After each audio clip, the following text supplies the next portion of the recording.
Hello everyone, you are watching at Plus Home Tutor, and in this session of Indian Polity and Constitution, we will study Article 96. तो शुरू करते हैं बिना किसी देरी के।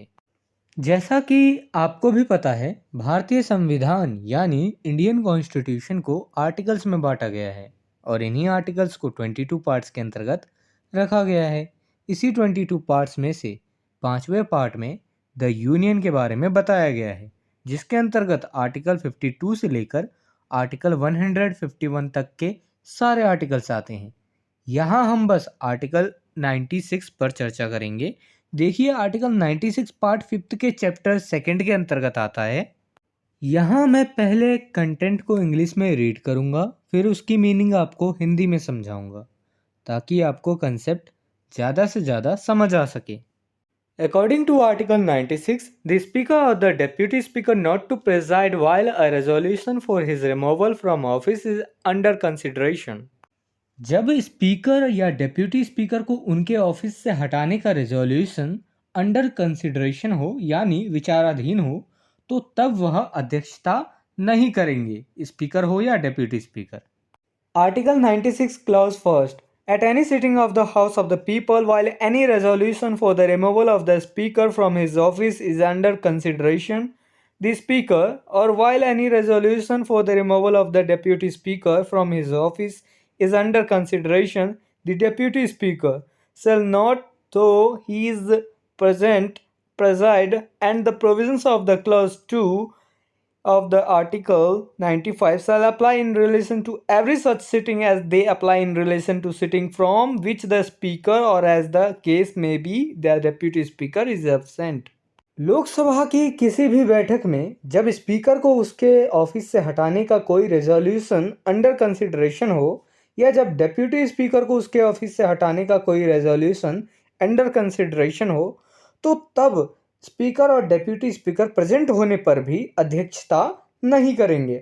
और आर्टिकल 95 के क्लॉज 2 के प्रोविजंस ऐसी प्रत्येक बैठक के संबंध में लागू होंगे जैसे वे उस बैठक के संबंध में लागू होते थे जिसमें स्पीकर या डेप्यूटी स्पीकर एब्सेंट हो, कैसा भी मामला हो सकता है।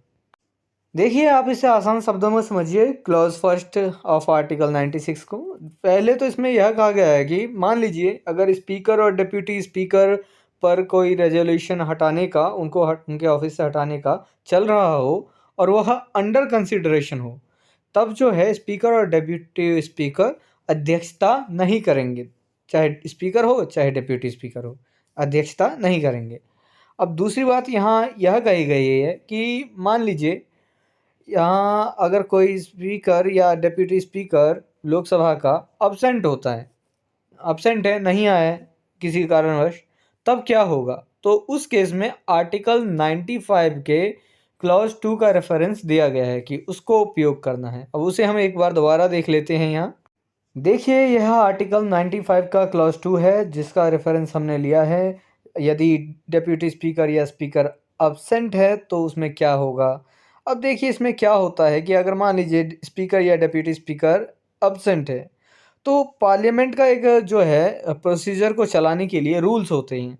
तो उस रूल्स के अनुसार कोई व्यक्ति अध्यक्षता कर सकता है एज ए स्पीकर के रूप में।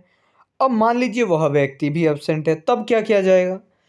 तब लोकसभा द्वारा ही कोई व्यक्ति चुन लिया जाएगा कि लोकसभा में से ही कि यह व्यक्ति अध्यक्षता स्पीकर के रूप में करेगा, तो यह से चुन लिया जाएगा। तो यही कहा गया है।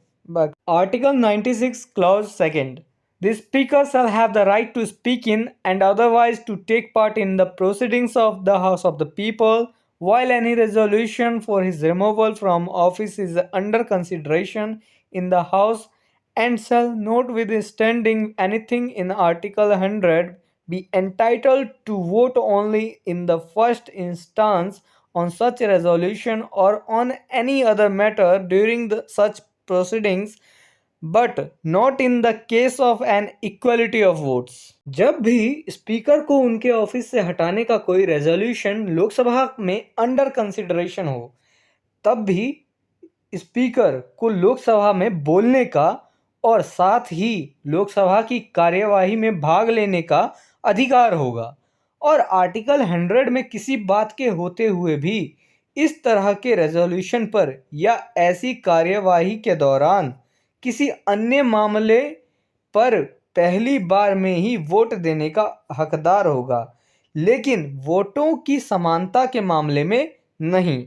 मान लीजिए लोकसभा में स्पीकर को हटाने का रेजोल्यूशन अभी अंडर कंसिडरेशन है, तब भी जो है लोकसभा के स्पीकर को लोकसभा में बोलने का अधिकार होगा और जो है कार्यवाही में भाग लेने का भी अधिकार होगा। कार्यवाही हो सकता है, प्रोसीडिंग्स कह सकते हैं उसे हम। और साथ ही अगर मान लीजिए अंडर कंसिडरेशन है उसका, तो वोट देने का उसको अधिकार फिर भी रहेगा। अब वोट देने का स्पीकर जैसे वोट दे सकता है किसी बिल को पास करवाने के लिए कोई या किन्हीं और मामलों में, तो वोट दे सकता है वो स्पीकर। लेकिन मान लीजिए पहली बार तो वोट दे देगा, लेकिन अगर मान लीजिए वोट देने के बाद अगर 100 वोट आए हैं और 50-50 हो गए, तो क्या होगा, ये 50-50 ये तो इक्वल हो गया ना, तो फिर से वोटिंग होगी। तो अगली वोटिंग में जो है वो स्पीकर पार्ट नहीं लेगा, वो पहले वोटिंग में तो ले लेगा, और लेकिन जब समानता की मामला हो जाएगा कि 50-50 वोट दोनों के हो गए, तो तब स्पीकर पार्ट नहीं लेगा। राइट? तो यही था आर्टिकल 96 के क्लॉज 2 में। If this video is helpful for you, then please like and share this video, and if you want see some more these type of videos, then subscribe the channel and click the bell icon and select the all option for upcoming videos. And I hope you have a great experience by watching the Ad Plus Home Tutor.